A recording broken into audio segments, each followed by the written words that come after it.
ভালোবাসার একরাশ ভালোবাসা বুকে নিয়ে ও ইমানি জজবাকে সাথে নিয়ে উপস্থিত বিভিন্ন শ্রেণীর আমার প্রাণের ভাই ও বন্ধুগণ তথা যদি আড়ালে কোথাও থেকে থাকেন স্নেহের মা এবং বোনেরা,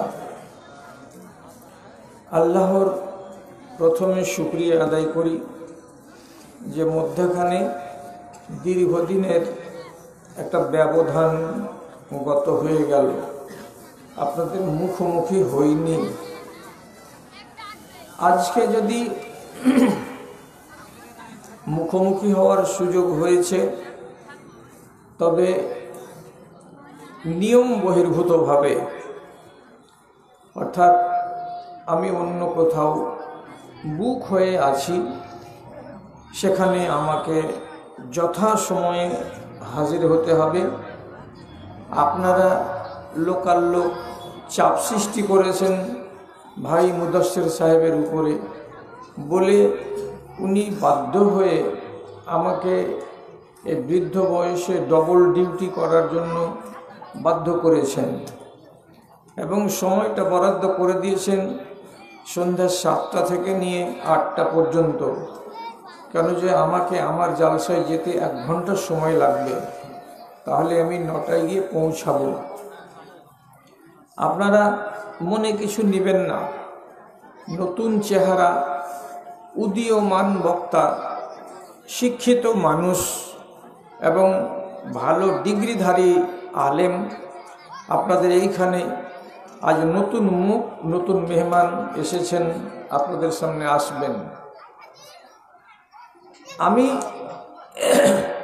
ইশতেহারে যেটা দেখেছি তাতে বলা হয়েছে মাদ্রাসা শিক্ষার প্রয়োজনীয়তা। এর মানে আমরা যে মাদ্রাসার ডাকা জালসাতে আজকে হাজির হয়েছি, এই এক মাদ্রাসা এবং আমাদের দেশে অনেক অনেক আল্লাহ রাব্বুল আলামিনের মেহেরবানিতে তৈরি হয়ে আছে দ্বীনি মাদ্রাসা। সেই মাদ্রাসাগুলোর লেখাপড়া করা কতখানি দরকার, কতখানি প্রয়োজন, এটার উপরে আমাকে কথা বলতে বলা হয়েছে। ভাই সকল মনে কিছু নেবেন না, আসলে এই বিষয়টা হচ্ছে সেমিনারে বা কোনো কনফারেন্সে বক্তৃতা দেওয়ার একটা বিষয়, যেখানে শিক্ষিত লোকেদের সমাগম থাকে এবং কাটা কাটা করে কথাই বিষয়টাকে ফুটিয়ে তুলতে হয়। আর আজ আপনাদের সামনে যেখানে শিক্ষিত লোকের হারটা একটু কম এবং যারা শিক্ষা দীক্ষা করার সুযোগ পাননি, খেটে খাওয়া মানুষের সংখ্যাটা বেশি, অথচ আপনাদের সামনে এই বিষয় নিয়ে কথা বলতে হবে। তাহলে চলুন গোড়া থেকে কথাটাকে আরম্ভ করি। মাদ্রাসা মানে কি? মাদ্রাসা শব্দটা আরবি শব্দ দার্স থেকে এসেছে। দার্সের মানে হলো পাঠ, এবং এই পাঠ যেখানে পাওয়া যাবে, যেখানে দেওয়া হবে, সেই জায়গাটাকে আরবি ব্যাকরণ মূলে বলা হয়েছে পাঠ পাওয়ার জায়গা। তাহলে যেখানে গেলে পাঠ পাওয়া যায়, মানে পড়া পাওয়া যায়, শিক্ষা পাওয়া যায়, সেই জায়গাটার নাম হলো মাদ্রাসা। তারপর এই শব্দটা আরবিতে আমাদের কাছে বহুল পরিচিত। কেন? আমরা মুসলমান মানুষ, আমাদের কৃষ্টি কালচারের ভেতরে ইসলামী নাম, ইসলামী পরিভাষা অনেক আছে। ঠিক সেইভাবে আমাদের মধ্যে এই নামটা অর্থাৎ মাদ্রাসা শব্দটা বহুল প্রচারিত, বললেই চিনতে পারি আমরা। অথচ যে শব্দটা আমি ব্যবহার করব স্কুল বলে, তো স্কুলের মানে যেটা, মাদ্রাসার মানেও সেটা। যেটাকে বাংলাতে বলবো বিদ্যালয়, সেটাকে আরবিতে বলবো মাদ্রাসা, ওটাকেই বলবো আমি ইংরেজিতে স্কুল। বাকি থাকলো কোনোটাকে প্রাইমারি বলি, কোনোটাকে হাই বলি, কোনোটাকে উচ্চ বলি, কোনোটাকে কলেজ বলি, কোনোটাকে ইউনিভার্সিটি বলি। তো এইগুলো শিক্ষার স্তর অনুযায়ী উঁচু লেভেল পর্যন্ত যাওয়ার এগুলো হলো ধাপ।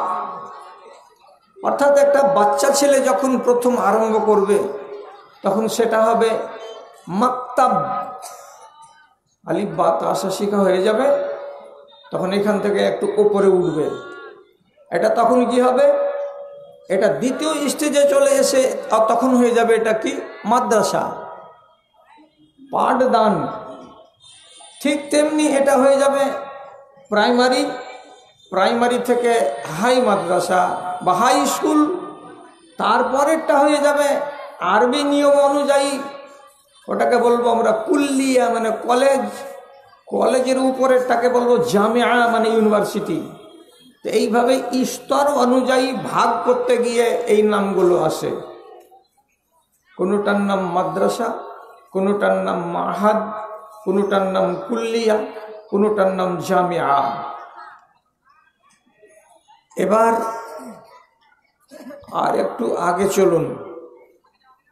মাদ্রাসা জিনিসটা প্রথম আমাদের এখানে যে আসলো, আমরা যে আজকে মুসলমান হিসাবে আমাদের মধ্যে এটা পরিচিত শব্দ, আসলো কোনখান থেকে, এর গোড়াটা কোথায়?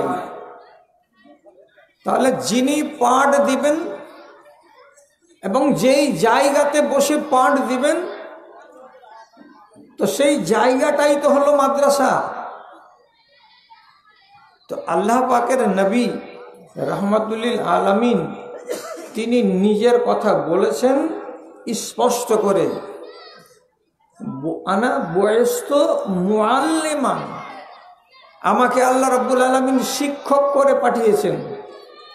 দেখুন কথার দিকে, উআল্লিমুকুম উমুরা দীনিকুম, আমি তোমাদেরকে তোমাদের দ্বীনের শিক্ষা দেব। তাহলে আমাদের যিনি ওস্তাদ প্রথম, তিনি কে? তো আমাদের নবী।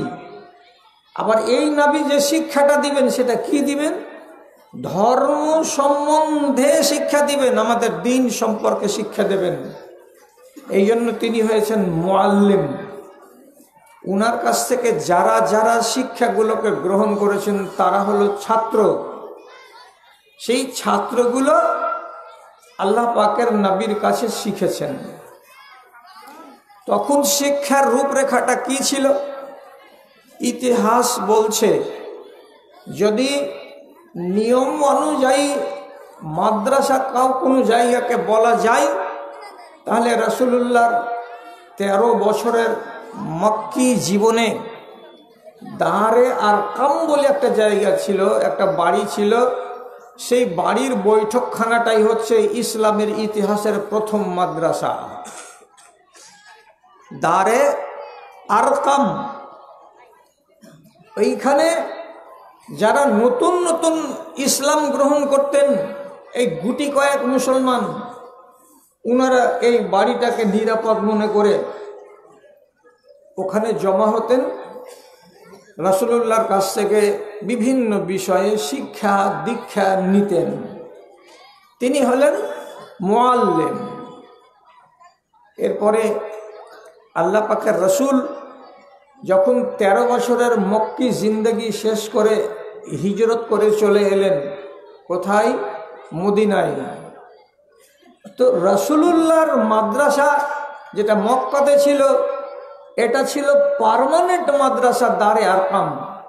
কিন্তু গুরু যেহেতু সাহাবীদের একটা দলকে নিয়ে মাঠে যেতেন, পাহাড়ে যেতেন, যুদ্ধে যেতেন, বাইরে যেতেন, হজে যেতেন, যেখানেই যেতেন এবং যখন যেটা দরকার লাগতো রসুল মাঠে তো মাঠে, ঘরে তো ঘরে, বিদেশে তো বিদেশে উনি তালিমের সিলসিলাটাকে চালু করে রেখেছিলেন। তাহলে রাসূলুল্লাহর জীবনে মাদ্রাসা যদি হদ করে বলা যায় নিযুক্ত করে, তাহলে একটা হলো দারে আরকাম, এবং চলমান মাদ্রাসার জন্য রাসূলুল্লাহ নিজে হলেন শিক্ষক, আর যেখানে যেখানে চলেছেন সেটাই হলো মাদ্রাসা। তারপর যখন উনি চলে আসলেন মদিনা, মদিনাতে এসে তালিম বন্ধ হয়নি, তালিমের সিলসিলাটা বন্ধ হয়নি, বরং সেখানে আরো জোরদার হলো। কিভাবে জোরদার হলো? তো মদিনার মসজিদে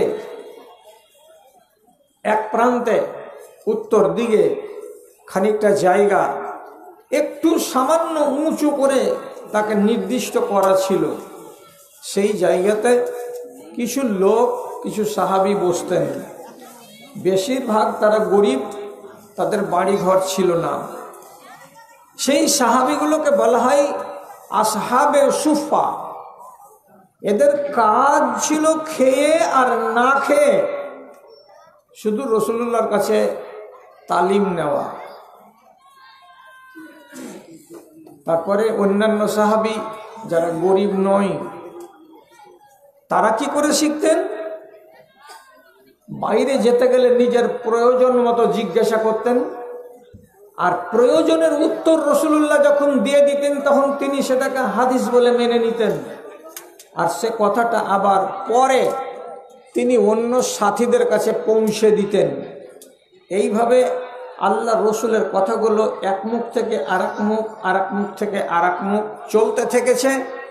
কেউ মাঠে বিদ্যা পেয়েছে, কেউ ঘাটে বিদ্যা পেয়েছে, কেউ মসজিদের নববীতে বিদ্যা পেয়েছে, কেউ ফজরের নামাজের পর দার্স দিয়ে রাসূলুল্লাহর কাছ থেকে শিক্ষা পেয়েছে।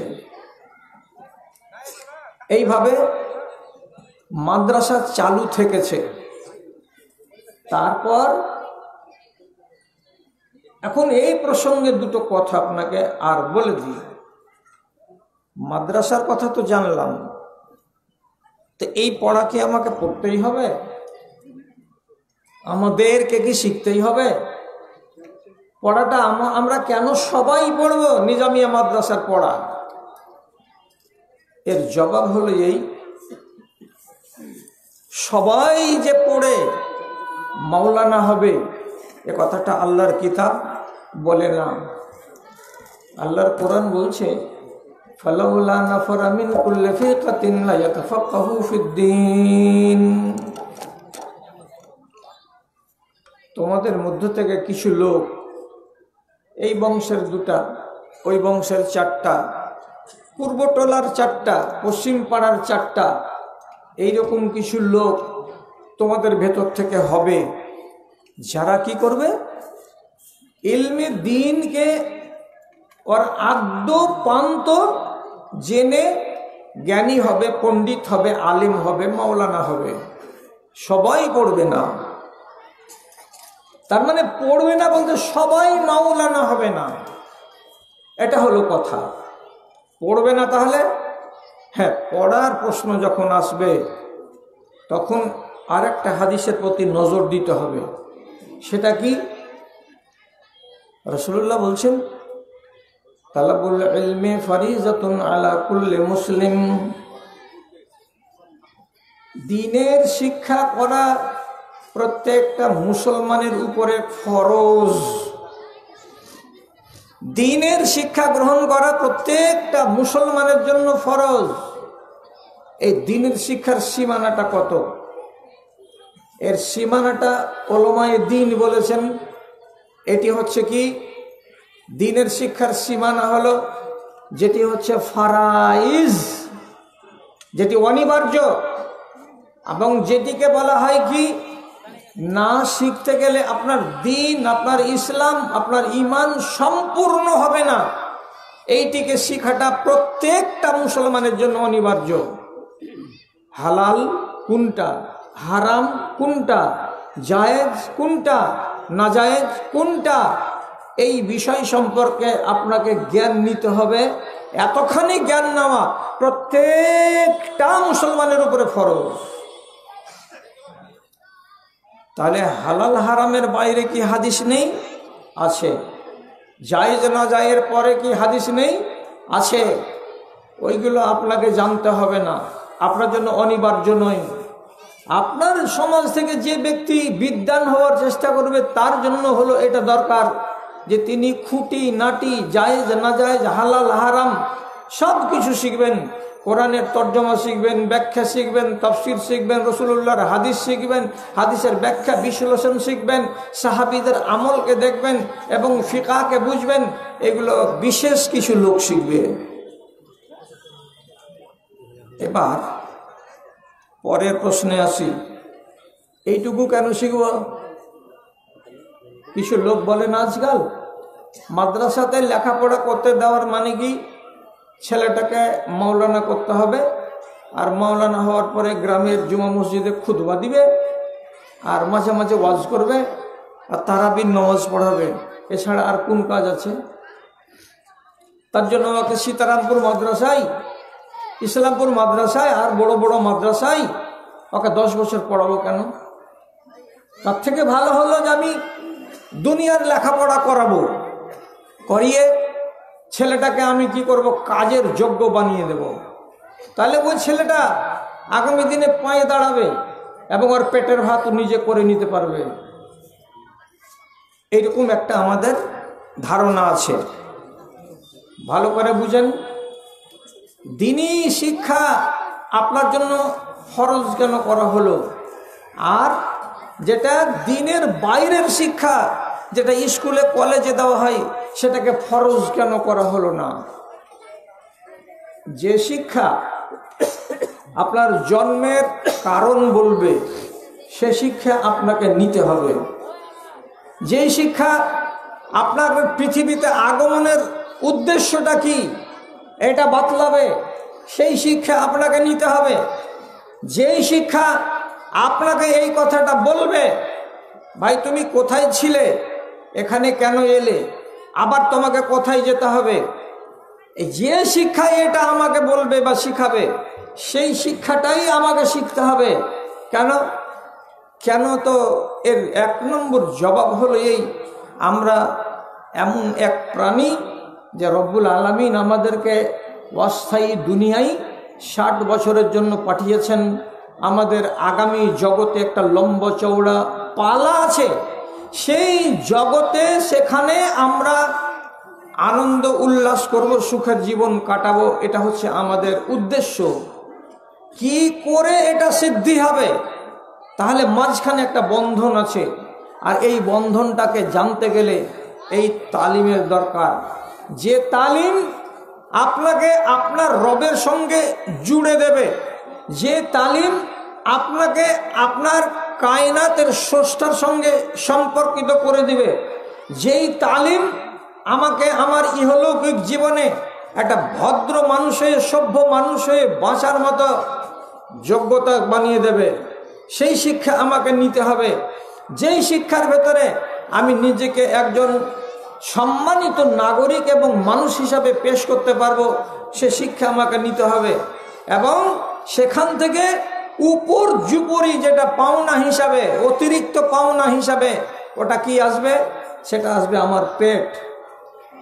পেটের জন্য শিক্ষা এটা কথা নয়, কোনোদিন এটা হবে না। যে শিক্ষা আপনাকে গোড়াতেই বলবে এটা করো তো ইঞ্জিনিয়ার হবে, ইঞ্জিনিয়ার হতে গেলে 1 লাখ টাকা মাইনে পাবে, 1 লাখ টাকা মাইনে হলে 4 তলা বাড়ি হবে, 4 তলা বাড়ি হতে গেলে তুমি বাড়িতে চড়ে বেড়াবে, তুমি ঠাটের জিন্দেগি কাটাবে, এই শিক্ষা আপনাকে আপনার রবের সঙ্গে জুড়ে দেবে না। আপনাকে এই শিক্ষা আপনার রব থেকে ছিন্ন করে দেবে, আর আপনার এই দুনিয়াতে আসার উদ্দেশ্য ব্যাহত। এবং এই দুনিয়াতে 60 বছর যে থাকবেন, তার নীতি, তার রীতি, তার কানুন, তার নিয়ম সব কিছু আপনার অগোচরে চলে যাবে। আপনি একটা যান্ত্রিক মানুষ হিসাবে আপনি একটা পেটের স্বার্থবাদী হয়ে কেবল বাঁচবেন, আপনি মানুষ হয়ে বাঁচতে পারবেন না। আপনি সুরাতে আর শেকেলে একজন মানুষ থাকবেন, আদর্শে এবং জ্ঞানে এবং গুণে আপনি মানুষ হয়ে বাঁচতে পারবেন না যতক্ষণ পর্যন্ত এই দ্বীনি শিক্ষাকে আপনি গ্রহণ না করবেন।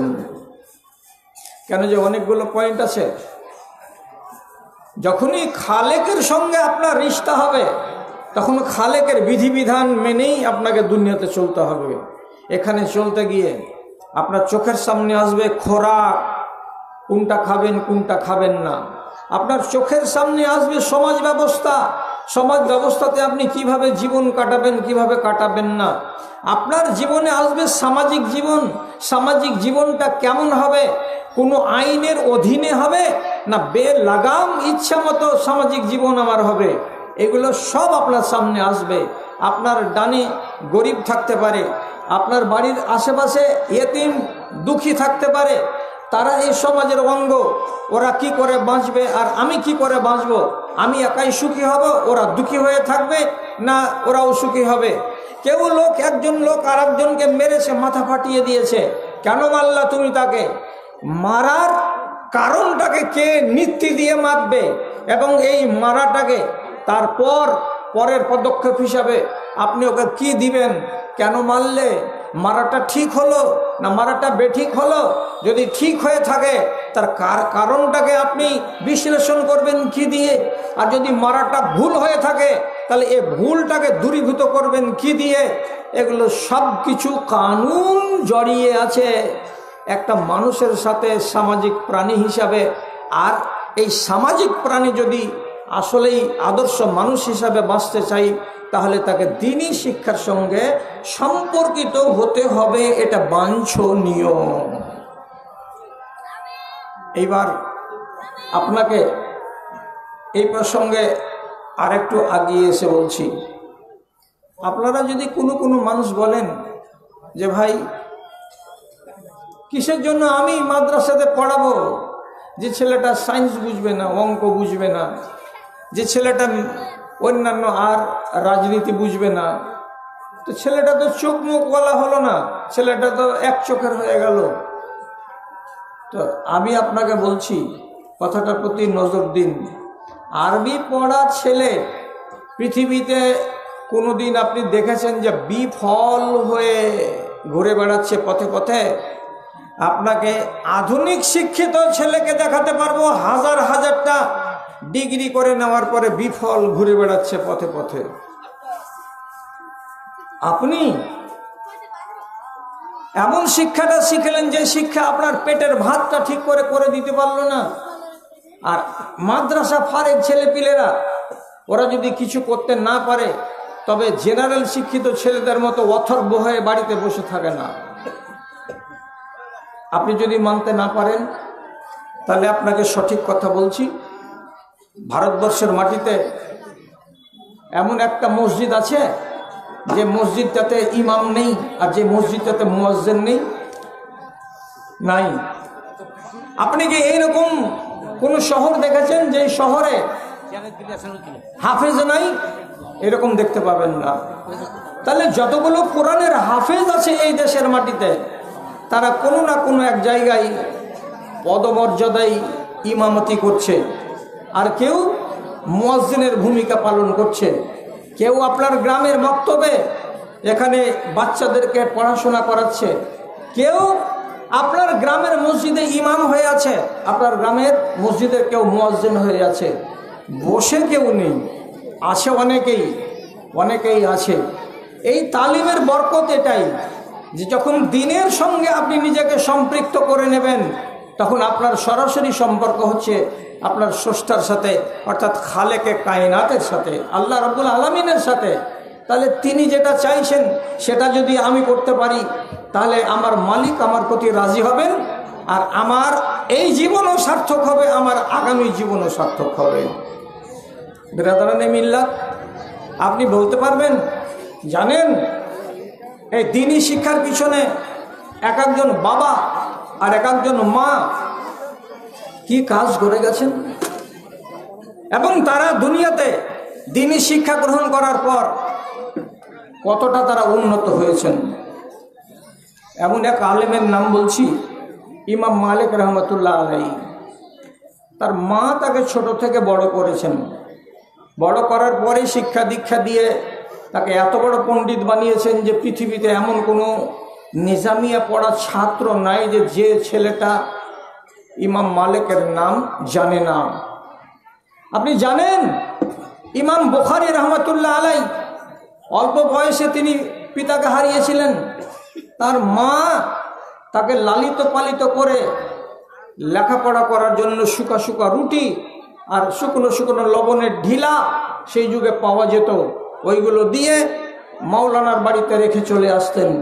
15 দিন ধরে 20 দিন ধরে লেখাপড়া শিখে রুটি যখন শেষ হয়ে যেত তখন আবার বাড়ি ফিরে এসে বাড়ি থেকে রুটি নিয়ে গিয়ে লেখাপড়া শিখতেন। তাহলে এরা কারা? কে আছে পৃথিবীতে এমন একটা লোক বলুন তো যেই লোকটা ইমাম বুখারী রহমতুল্লাহ আলাইহির নাম শুনেনি এবং ইমাম বুখারী রহমতুল্লাহ আলাইহিকে জানে না এবং চেনে না? বলতে পারবেন? কেউ নেই এরকম লোক। সবাই জানে, সবাই চেনে। এখন আপনি বলবেন মনে মনে যে মাদ্রাসা মাদ্রাসা তো আপনারা খুব করছেন, এইরকম মাদ্রাসা কোথায় কবে হলো এটা কি দেখাতে পারবেন? তো মাদ্রাসা যদি ছোট আকারে কেউ বানাতে পারে তো আরেকজন লোক সেটাকে বড় আকারে কেন বানাতে পারবে না? আপনি একটা ছোট করে কোনো জিনিস বানালেন, আপনার ভাই সে জিনিসটাকে বড় করে বানিয়ে দিল, তাতে বাধাটা কোথায়? আপনাকে তো বলেছি পহিলা মাদ্রাসাটা কোথায়? দারে আরকামে। দ্বিতীয় মাদ্রাসাটা কোথায়? মসজিদে নববীতে আহলে সুফফাদের স্থানে। তারপর মাদ্রাসা কোথায়? তারপর মাদ্রাসা হলো এখানে। এইভাবে বিক্ষিপ্ত ভাবে শেষের বেলায় যেটা মাদ্রাসা রূপ পেল কতদিন পরে? 400 বছর পরে, 460 হিজরিতে এসে পেল। সেটা হয়েছিল কোথায়? বাগদাদ শহরের নিজামুল মুলক বলে একজন মিনিস্টার, একজন ওয়াজির, তিনি বানিয়েছিলেন মাদ্রাসা। তখন মাদ্রাসাটা আলাদা বিল্ডিংয়ে গেল, কিন্তু তার আগে পর্যন্ত মাদ্রাসা কোথায় থেকেছে? যেখানে মসজিদ আছে সেখানে থেকেছে। সেইখানকার ইমাম যুদ্ধের তালিম দিয়েছেন, সেইখানকার ইমাম দেশের পরিস্থিতি সম্পর্কে আলোচনা করেছেন। এটা খুতবা বাদে, জুমার খুতবাকে বলছি না, জুমার খুতবাকে বাদ দিয়ে। তারপর কি হলো? তো এই যে রাসূলুল্লাহর মরে যাওয়ার পর, সাহাবীদের দুনিয়া থেকে চলে যাওয়ার পর, তাবেঈনদের দুনিয়া থেকে চলে যাওয়ার পর যখন এই হাদিস আর এই কোরআনের তাফসীর দিকে দিকে দিকে দিকে দিকে দিকে ছড়িয়ে পড়ল, তখন মানুষের ভাবনাতে এক একটা আয়াতের এক একটা তর্জমা বের হলো, ব্যাখ্যা বের হলো, এক একটা হাদিসের এক একটা ব্যাখ্যা বের হলো। কেউ এটাকে নিল, কেউ ওটাকে নিল, কেউ বলল এটা ঠিক, কেউ বলল এটা ঠিক, নিয়ে মানুষের ভেতরে কিছু কিছু হালকা হালকা রেস তৈরি হতে লাগলো। এমন পর্যন্ত কি হাত উঠাউঠি নিয়ে, আমিন জোরে বলা নিয়ে, এই সমস্ত মশলা নিয়ে মানুষের ভেতরে কিছু কিছু বিভেদ দেখা দিল। যখন বিভেদগুলো দেখা দিল তখন মসজিদের ভেতরে কোনো একজন আলেম আসছেন, তো উনি নামাজ পড়ালেন এইরকম করে 4-5 জন মুক্তাদি বলে বসলো, আপনি এইরকম করে কেন নামাজ পড়ালেন? আপনি এইরকম করে কেন নামাজ পড়ালেন না? উনি বললেন কেন আমি এরকম করে পড়াবো? ইনি বলছেন অমুক আলেমের কাছ থেকে আমরা এটা পেয়েছি, আর আপনি বলছেন এইটা।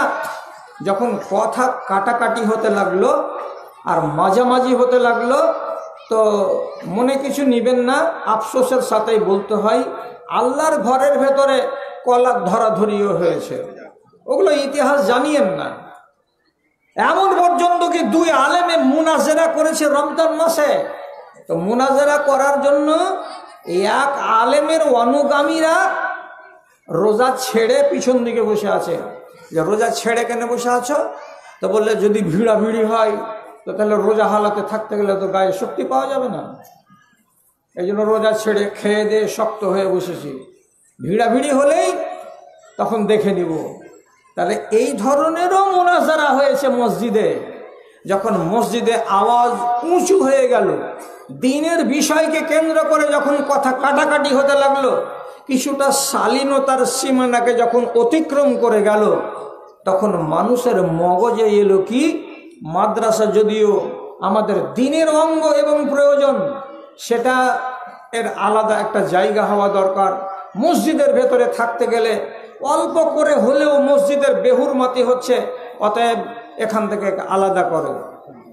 তাই 459 হিজরিতে নিজামুল মুলক তুসি রাহেমাহুল্লাহ উনি করলেন কি, বাগদাদের মাটিতে সর্বপ্রথম এই নিজামিয়া মাদ্রাসাকে প্রতিষ্ঠা করলেন। লোকটার নাম ছিল নিজামুল মুলক। এই জন্য এই প্যাটার্নের দুনিয়াতে যত মাদ্রাসা আছে সমস্ত মাদ্রাসাগুলোকে বলা হয় নিজামিয়া মাদ্রাসা, নিজামিয়া মাদ্রাসা।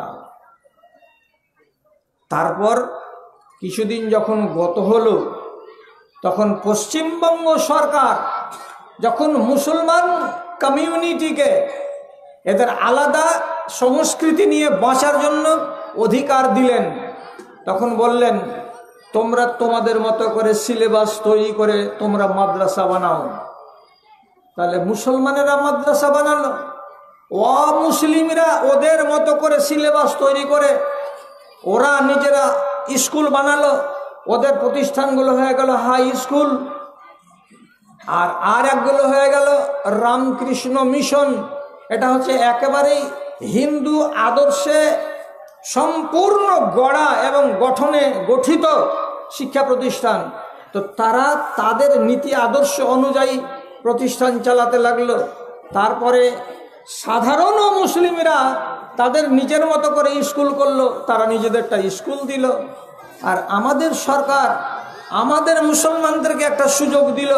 তো আমরা মুসলমানেরা যখন সুযোগ পেলাম, তখন আমরা আমাদেরটাকেও মাদ্রাসা স্বীকৃতি দিয়ে দিলাম।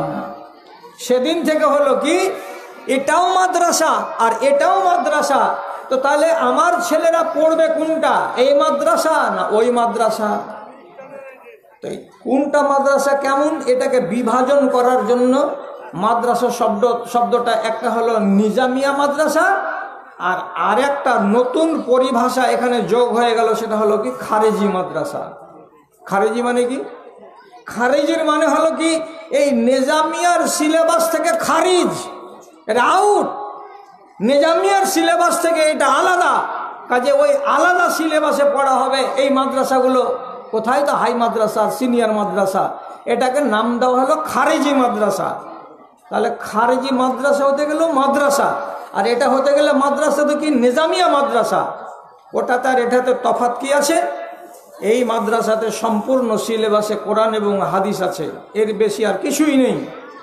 আর ওই মাদ্রাসাতে কোরআন আছে, হাদিস আছে, ফিকা আছে, তাফসির আছে, তারপরে ওখানে সায়েন্স আছে, ম্যাথ আছে, পলিটিক্যাল সায়েন্স আছে, ইত্যাদি ইত্যাদি আছে। তারপরে আস্তে আস্তে আস্তে আস্তে ওখানে 1000 মার্ক থেকে কমতে কমতে কমতে কমতে আরবি মার্ক কমতে কমতে একবারে চলে এসেছে কোথায়? তো মাত্র 100 নম্বরে, সম্পূর্ণ 900 নম্বরই হয়ে গেছে জেনারেলের। তথাপি আমাদের পশ্চিমবাংলাতে ওই শিক্ষা প্রতিষ্ঠানকে আমরা কি বলি? হাই মাদ্রাসা। গোড়াতে যে মাদ্রাসা বলেছি তো মাদ্রাসাই। এখন আপনাকে বলছি কথাটা, একগুলো খারেজি আর একগুলো হলো নিজামি। আমার বিষয় হলো কি, নিজামিয়া মাদ্রাসাতে পড়াতে হবে, এর প্রয়োজনটা কোথায়? প্রয়োজনটা এটাই যে আপনাকে এই কোরআন মাজিদ পড়েই সায়েন্সের কিছু ধারণা নিয়ে নিতে হবে। এই কোরআন মাজিদকে পড়েই আপনাকে কিছুটা ম্যাথের ধারণা নিয়ে নিতে হবে। কোরআন মাজিদকে পড়েই এখান থেকে আপনাকে আর অন্যান্য শিক্ষা দীক্ষাগুলোকে অল্প অল্প করে নিয়ে নিতে হবে। তার অবকাশ কোরআন মাজিদে আছে। সময়টা একটু কম, কোরআন মাজিদ থেকে আপনাকে সায়েন্স দেখাবো, এগুলো অনেক আয়াত, অনেকগুলো আয়াত আছে।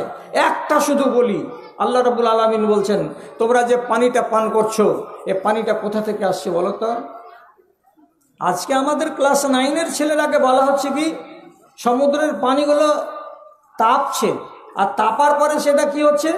অক্সিজেনের আকারে উপরে উঠে যাচ্ছে, আর সেটাই আস্তে আস্তে ঘনীভূত হয়ে মেঘ হচ্ছে, আর সেই মেঘটাই আবার উড়ে গিয়ে নিচে নামছে। তো কোরআন মাজিদে আল্লাহ রাব্বুল আলামিন 1450 বছর আগেই বলে দিয়েছেন যে আমি কি করে তোমাদের সামনে পানি বর্ষণ করি, সে পানি বর্ষণ করা তোমরা কি জানো? তো পুরো এই কথাটাই আল্লাহর কোরআনে লিখে দেওয়া হয়েছে পরিষ্কার করে। এখন আপনি বলবেন আল্লাহর কোরআন বলছে নর আর মাদা না হতে গেলে ফল হয় না, ফুল হয় না, মানুষ হয় না, গরু বাছুর কিছুই হয় না। তো তাহলে গরু বাছুরকে তো দেখেছি নর আর মাদার মিলন হতে বলে গরুর বাচ্চা হয়, শ্রীগালের বাচ্চা হয়। আমাদের দেশে যে এতগুলো কুমড়া, ঝিঙে, তরি তরকারি হচ্ছে, এগুলো কেমন করে ওদের গাছে গাছে মিলন হয়? সায়েন্স বলছে একটা পদ্ধতির নাম, তার নাম হলো পরাগ মিলন। পরাগ মিলন হতে গেলেই নারী আর পুরুষের একত্রীকরণ হয়ে যায়, মিলন হয়ে যায়, সেখানে ফল ধরে যায়। তো কি করে হয়? এখনকার লোকের বইয়ে লেখা আছে কি, মৌমাছি যখন পুরুষ ফুলে বসে তখন আবার ঠোঁটে একগুলো আঠা লেগে যায়, এটা আঠা পুরুষ ফুলের। আবার মধু চুষার জন্য আরেকটা ফুলে যায়, ওই ফুলে গিয়ে যখন ঠোঁটটা ডুবাই, ওই সুঁটটা ডুবাই, তখন এখানকার রেণুগুলো ওই ফুলে গিয়ে লেগে যায়, ওটা ছিল মাদি ফুল। তাহলে মাদি ফুলের ভেতরে রেণু পৌঁছে দিল কে?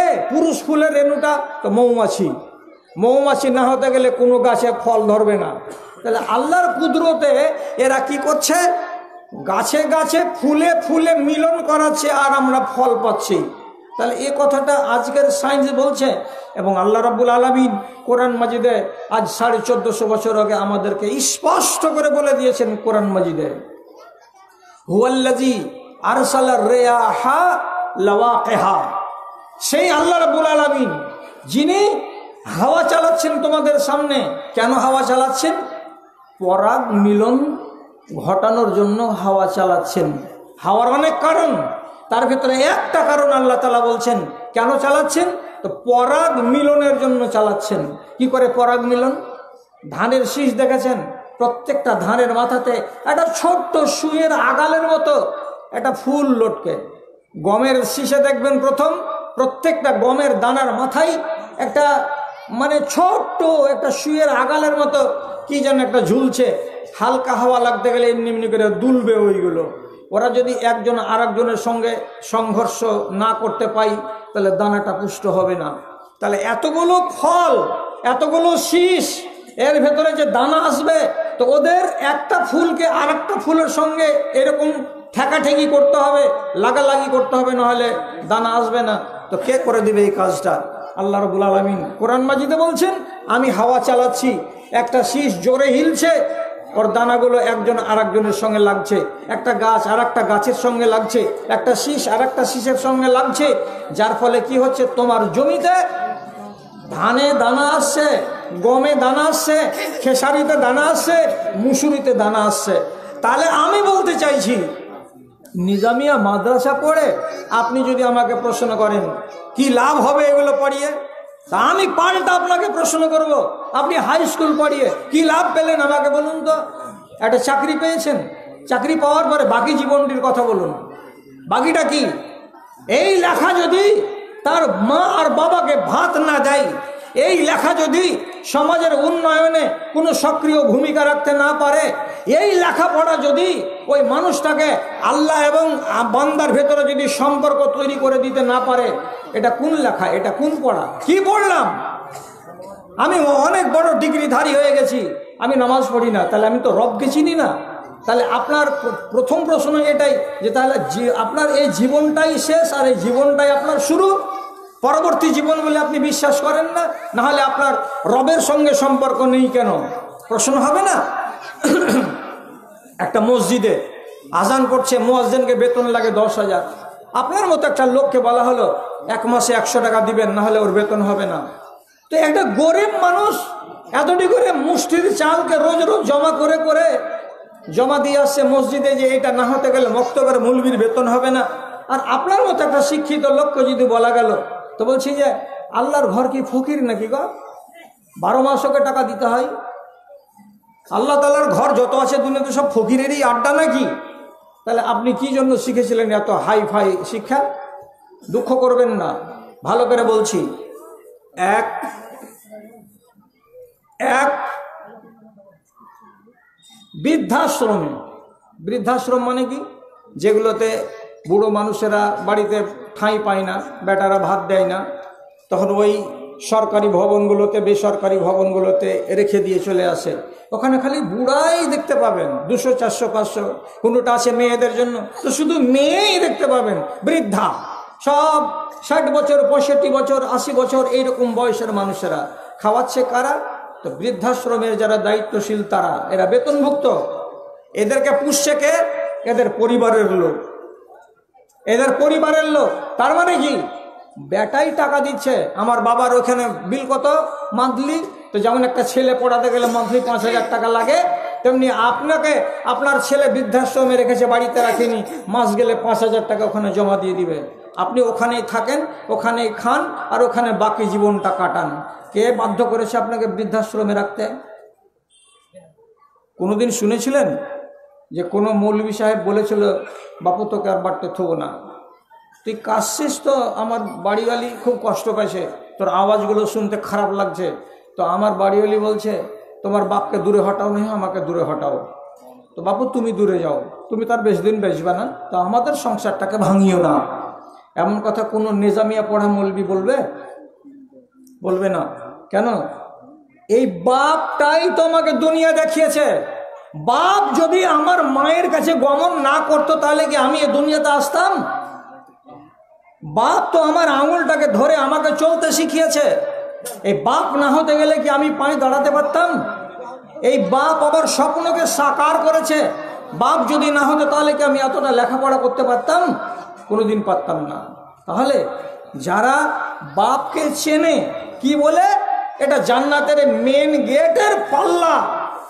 আর যারা মাকে চেনে, কি বলে, ওর পায়ের তলে আছে জান্নাত। এমন মানুষেরা যারা বিশ্বাসী, তারা এই মাদ্রাসার ফারেকরাই হবে বিশ্বাসী। ও কোনোদিন মাকে মারতে যাবে না, মাকে অসম্মান করতে যাবে না, বাবাকে এইরকম করে বেইজ্জত করতে যাবে না। বেইজ্জত করে কারা? যাদেরকে এমন শিক্ষায় আপনি শিক্ষিত করে তুলেছেন, এত বড় আশা নিয়ে, আর কি করেছেন?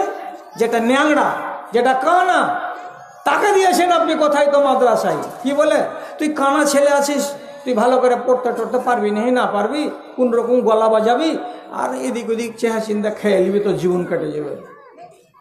তাহলে আপনি কানাটাকে দিবেন, ন্যাংরাটাকে দিবেন, রোগাটাকে দিবেন যে মাদ্রাসাতে যা। আর যেটা ভালো, যেটা সাবলীল, একদম সুন্দর মজবুত বলিষ্ঠ, তাকে আপনি দেবেন কোথায়? তো বলছে এই অমুক স্কুলে দিয়ে দাও, ও আলামিন মিশনে দিয়ে দাও। কতটা করে টাকা লাগবে মাসে? আলামিন মিশনে যদি আপনি আপনার ছেলেকে পড়ান, তাহলে আপনাকে মাসে গুনতে হবে একটা ছেলের পেছনে কম করে হলে 10,000 টাকা। আর এই যে ছেলেটাকে নিজামিয়াতে দিয়েছেন, তার পেছনে আপনাকে ক টাকা গুনতে হবে? খুব বেশি যদি হয় তো ছেলেটা চকলেট খাওয়ার জন্য, আর নয় এখানে সাবান কিনবে, তার জন্য দেবে 2500 টাকা দিয়ে দে, 25 টাকা পকেটে করে এখানে আসবে। এর প্রাইভেটও নেই, আর এর কিতাব অন্যান্য কিনবে তারও ব্যবস্থা নেই, এর কাছে আর ওই রকম সামগ্রী কিছু আপনি দেননি। আর ওর পেছনে আপনি 3টা 4টা করে প্রাইভেট দিবেন, আবার প্রাইভেট টিউটরের কাছে পড়ে ক্লাসেও পড়বে, 1000 রকমের আপনি ব্যবস্থা করবেন। তো একই বাড়ির সন্তানের ভেতরে যদি দুনজরি করা হয় যে এই ছেলেটা কি হলো, উচ্চ শিক্ষায় শিক্ষিত হয়ে আগামী দিনে ডাক্তার হবে, ইঞ্জিনিয়ার হবে, আপনাকে বলছি রাগ করবেন না। আপনাকে এত বাচ্চাটাকে ফুঁসলে বাইরে করে দেন, ভাই বাচ্চাটাকে ফুঁসলে বাইরে করে দেন, যে এখানে ভিক্ষা করার জায়গা নাই, চলো বাইরে যাও, চলো যাও, যাও দিকে যাও, বাইরে যাও। আদত খারাপ হয়ে যাবে ছোট থেকে। শেষ করতে যাচ্ছি, আমার টাইম শেষ হয়ে আসছে। যে এইরকম যাকে আপনি এত বড় বুক ভরা আশা নিয়ে লক্ষ লক্ষ টাকা খরচ করে পড়ালেন, আগামী দিনে ওর সম্বন্ধে কিছু ভাবনা ভেবেছেন? কিছু ভেবে দেখেননি? দুনিয়ার দিকে একবার তাকান, তাকিয়ে দেখেন। এক বৃদ্ধাশ্রমে এক মায়ের জান যাচ্ছে, মরে যাবে, তখন ছেলে এসেছে দেখতে, মা তুমি কেমন আছো? যা যেমন আছি তার চোখে দেখতে পাচ্ছ, তোর কোনো আশা আকাঙ্ক্ষা, কোনো কথা আছে শেষকালে মরার কালে? তো মা বৃদ্ধাশ্রমের বেডে শুয়ে শুয়ে মরবার 5 মিনিট আগে এমনি করে চোখ উঠিয়ে বলছে, যদি পারিস রে বল্টু, তো এই ফ্যানটাকে একটু বদল করে দিস তো বাবা। তো ছেলে বলছে, বড় ইঞ্জিনিয়ার, তুমি তোমার মরে যাবে, তোমার মরার পরে আর এখানে ফ্যানটাকে বদল করে দিয়ে আমার কী লাভ হবে? তো মা উত্তর দিয়ে বলল যে আমার মতো আর একজন দুঃখী মাও তো এই শীতে আসতে পারে রে, আমি না হয় এই ফ্যানের ভালো হাওয়া পেলাম না, তো কোনো আর মা যদি এখানে আসে তো সে যদি একটু ভালো হাওয়া পাই, তার জন্য বলছিলাম ফ্যানটা বদল করে দিবি। তো ছেলে জিজ্ঞেস করছে যে তুমি মরে যেতে গেলে এখানে ফ্যানটা দিয়ে আমার লাভ কি হবে, কি শিখিয়েছেন? কথা শেষ করে দিচ্ছি আমি। বাংলাদেশের একজন আইপিএস অফিসার মারা গেল এই কিছুদিন আগে। হাসিনা সরকারের আমলে 3 পিরিয়ড থেকেছে তার পদে, 6 বছর 6 বছর 6 বছর করে 18 বছর। বিশাল বড় পদের লোক এবং কোটি কোটি কোটি কোটি টাকার মালিক। একটা মেয়ে আর একটা ছেলে। মেয়ে চাকরি করে কানাডায় আর ছেলে চাকরি করে অস্ট্রেলিয়া মহাদেশে, কোটি কোটি টাকা কামাই করে। যেটা বাংলাদেশের ঢাকাতে তার বাড়ির বাগান আর ফুলের কিয়ারি আপনার দেখলে হুঁশ ঠিকানায় থাকবে না, এত লম্বা চওড়া বাড়ি, এত বড়টা বাড়ি, বিরান খাঁ খাঁ করছে, মানুষ নেই, জন নেই, একটা মাত্র বুড়ো, ওর স্ত্রী বুড়িটাও মরে গেছে, একটা কাজের মেয়ে আছে, ওই রান্না বান্না করে দিচ্ছে, চা দিচ্ছে। বাপ যদি একবার করে বলছে, আরে বাবলু তুই যদি আমাকে অস্ট্রেলিয়া নিয়ে চলে যাস, তাহলে তোর কাছে যদি আমি থাকি তো তোর তো খাবো না রে, আমার তো পেনশনই আছে 2.5 লক্ষ টাকা করে, এটা কে খাবে তো আমি লোক খুঁজে পাই না, তো আমাকে নিয়ে চল না, এই পোতা পতিনগুলো আশেপাশে থাকবে, তো ওদের সাথে একটু খুনসুটি করব, একটু হাসবো খেলবো, তো ভালো লাগবে। ওখান থেকে ছেলে বলছে, বাবা এইটা অভিমান করো না, এইরকম অভিমান করা ঠিক হবে না, আমার স্ত্রী তোমার মতো বয়স্ক লোকের কোনো সেবা করতে পারবে না, কাজে যেখানে আছো ভালো আছো। শেষ পর্যন্ত থাকতে না পেরে এই নির্জন বাড়িতে চলে গেল বৃদ্ধাশ্রমে। বৃদ্ধাশ্রমে যেদিন মারা যাচ্ছে, সেদিন যেটা কানাডাতে চাকরি করে মেয়ে, সে মেয়ে নিজের বাপকে দেখতে আসতে পারলো না, অথচ 4 দিন আগে থেকে খবর হচ্ছে যে তোমার বাপ চলে যাবে। জাস্ট গেল কি গেল। অস্ট্রেলিয়া মহাদেশের ছেলেকে বলা হচ্ছে একটা প্লেন ধরো তো বাংলাদেশের এয়ারপোর্টে এসে নেমে যাবে, 8 ঘন্টার মাথায় এসে বাপকে দেখা করো। বেটা বলছে এখন খুব চাপ কাজের, আমি এখন দেখা করতে আসতে পারবো না। এমন শিক্ষা দিয়েছিলেন যে মরবার কালে নিজের ছেলের পার্শ্বে থেকে বাল বাচ্চাগুলোর একটুখানি মুখ দেখতে পেলেন না, আর পোতা পতিনগুলোকে একটু আদর করবে, ওরা যে দাদু বলবে, আর আমি যে একটু নানু বলবো, দাদু বলে আদর করতে যাব, সেই সুযোগটা আমি পেলাম না। কেন? ছেলেরাকে আমি এমনই শিক্ষা দিয়েছিলাম যে শিক্ষার বদৌলতে তারা বিদেশের মাটিতে থাকলো, মরার কালে আমার মুখখানা কেউ দেখার জন্য দেশে আসলো না। ভাই আপনাকে কেন বলছি এই নিজামিয়ার শিক্ষা আপনি দেবেন?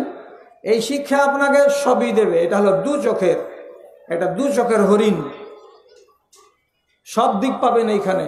কেন যে আজকালকার সিলেবাস কি হয়েছে, নিজামিয়া মাদ্রাসাতে একটা ইংরেজি সাবজেক্ট দেওয়া হয়েছে। আপনি যখন ট্রেনে চলবেন রিজার্ভেশন করতে হবে, কি করতে হবে না করতে হবে নিজামিয়ার তালিমে পাওয়া যাবে। এবার কেউ যদি বলে না আমার ইচ্ছাই আছে ডাক্তার হওয়ার, একদম স্বতন্ত্রভাবে ডাক্তার হওয়ার, তাও বলবো আপনার ছেলেকে আগে কোনো নিজামিয়া মাদ্রাসাতে 4 ক্লাস পড়ান, পড়ার পর আপনি তাকে ডাক্তার করেন, ইঞ্জিনিয়ার করেন, আর কিছু করেন, আর কিছু করেন। বলছি কেন? কেনর মানে হলো এই 5 তলা বিল্ডিং করতে গেলে ফাউন্ডেশনটা ভালো করতে হয়, ঠিক না? ঠিক। ফাউন্ডেশনের মানে কি? ওর ড্যাম প্রুফের তলে যেটা ওর ভিত দেবেন, ওর ভিতগুলোর তলে একটা চওড়া করে ঢালাই দেন এবং 16 mm এর রড দেন, দেওয়ার পরে ড্যাম প্রুফ ঢালাই করার পর এইবার আপনি বলেন আমি 1 তলা পারবো, 1 তলাই করেন। কেউ যদি বলে আমি 2 তলা পারবো, 2 তলাই করেন। আর যদি আপনি মাটির গাড়া দিয়ে যদি এরকম করে বিল্ডিং বানিয়ে তার উপরে 3 তলা করতে যান, 2 তলাই টিকবে না, আর একদিন আছাড় খেয়ে পড়ে যাবে। এই জন্য কী করতে হবে? ফাউন্ডেশনটা ভালো করতে হবে, ওর ভিতটাকে ভালো করতে হবে। আপনি যদি একটা ছেলেকে নিজামিয়া মাদ্রাসায় 4টা বছর 5টা বছর পড়িয়ে তাকে যদি ডাক্তার বানাবার জন্য দিয়ে দেন, আমাদের পশ্চিমবাংলায় অভাব থাকলে থাকতে পারে, কিন্তু এমন ছেলেগুলো যারা হাফেজ তারা ডাক্তার, দক্ষিণ ভারতে দেখেন 1টা নয় 2টা নয়। এইবার একজন হাফেজে কোরআন পাইলট হয়েছে, হয়ে সরকারি চাকরিতে যোগদান করে দিয়েছে। এর চাইতে খুশির খবর কি হতে পারে? হাফেজে কোরআন এখন ডাক্তার ঘরে ঘরে দক্ষিণ ভারতের মাটিতে হতে পারে যদি আপনার ছেলেকে চান। তাহলে এই ছেলেগুলো যখন আগামী দিনে ইঞ্জিনিয়ার হবে, তখন ওর ফাউন্ডেশনটা কি? ঈমান। নামাজ পড়া ছেলে হবে, মিথ্যা কথা বলা হবে না, বাপ আর মার সেবা করা ভুলবে না। এর ফাউন্ডেশনটা হচ্ছে ঈমানের ভিত্তির উপরে। কাজে ছেলেটা যাই হোক না কেন আগামী জীবনে, এই ছেলেটা ঈমানকে হাতছাড়া হতে দেবে না, নামাজকে হাতছাড়া হতে দেবে না, পিতা মাতার সেবা থেকে নিজের মুখটাকে ফিরিয়ে নেবে না। এটা গ্যারেন্টি দিয়ে কথা বলা যায়। তবে গাঙে বালু ছাড়া হয় না, দুটা চারটা যদি খারাপ হয়ে যায় তো সেটা আলাদা কথা। ভাইরা আমার, আপনাদের মনে হয়তো একটু কষ্ট হলো। কেউ কেউ আমাকে শিকায়ত করে বলছিলেন যে আপনি ওইখানে কাশিলা মাদ্রাসায় এলেন, তো আপনি একটু সুর দিয়ে কথা বললেন না। তো কথা হলো, বয়স হলো, এখন সুরটাকে ছেড়ে দিতে গেলে আরাম বেশি হচ্ছে, এক। আর দুই নম্বর কথা, গোড়াতেই বলেছিলাম এটা সুর দিয়ে বলার বিষয় নয়, এটা হচ্ছে সেমিনারের বিষয় বস্তু, বক্তব্য। এই জন্য কথাই কথাই আলোচনাটা 1 ঘন্টা 7 মিনিট আপনাদের সামনে রেখে দিলাম। তো ভাইজানেরা, বাপজানেরা, আমার ছোটরা, আমার বড়রা, আমার বেয়াদবিতে ক্ষমা করবেন। আমাকে আমার নিজের জায়গাতে চলে যেতে হবে। এই বছরের মতো রাইট টাইমে এলাম, আর এই রাইট টাইমে যে চলে যাচ্ছি, আমাকে নিজেকে খারাপ লাগছে, একটু কষ্ট লাগছে। আপনারা এটাকে মেনে নেন, আমার জন্য দোয়া রাখবেন, আপনাদের জন্য দোয়া রাখবো, এবং একটা রেকর্ড